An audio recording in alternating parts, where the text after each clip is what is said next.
Welcome friends. Supreme কোর্টে মূল যে ডিএ মামলা সেটা আপনারা জানেন গত 5ই ফেব্রুয়ারি 2026 ডিসপোজড হয়ে গেছে এবং তারপর রাজ্য সরকার স্ট্যাটাস রিপোর্ট জমা দেবে 15ই এপ্রিল মধ্যে। সেই বিষয় একটা রয়েছে মূল মামলার সাথে, পেমেন্টের বিষয়ে তারা কি করলো না করলো স্ট্যাটাস রিপোর্ট জমা দেবে।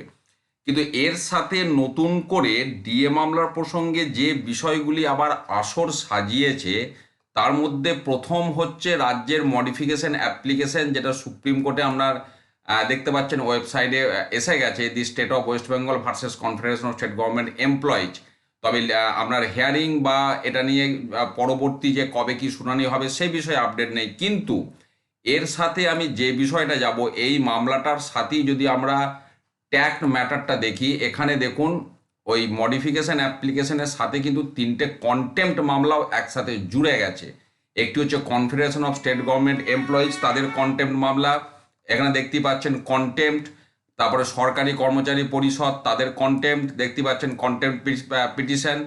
আর একটা হচ্ছে সংগ্রামী যৌথ মঞ্চ, তাদের কন্টেম্পট পিটিশন। অর্থাৎ আর একটি রাজ্যের মডিফিকেশন অ্যাপ্লিকেশন, যেটা আমি একটু আগেই দেখালাম। অর্থাৎ রাজ্যের মডিফিকেশন অ্যাপ্লিকেশন এবং তিনটি কন্টেম্পট মামলা এই মুহূর্তে একসাথে অ্যাক্টিভ অবস্থায় রয়েছে। যদিও আমরা জানি রাজ্য সরকার রিভিউ পিটিশন দাখিল করেছে, তবে সেই রিভিউর আপডেট এখনো ওয়েবসাইটে আসেনি।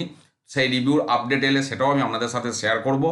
তো নতুন করে এই বিষয়গুলি কিন্তু ডিএ মামলার সাথে আবার জুড়ে গেল, এই আপডেটটাই আমি দিতে এলাম আপনাদের সাথে। ওই দিক থেকে মূল মামলার প্রসঙ্গে যে অর্ডার, সেই বিষয়ে কোনো আপডেট নতুন করে এখনো পর্যন্ত সামনে কিছু আসেনি। সামনে এলে সে তথ্য আমি আপনাদের সাথে শেয়ার করব।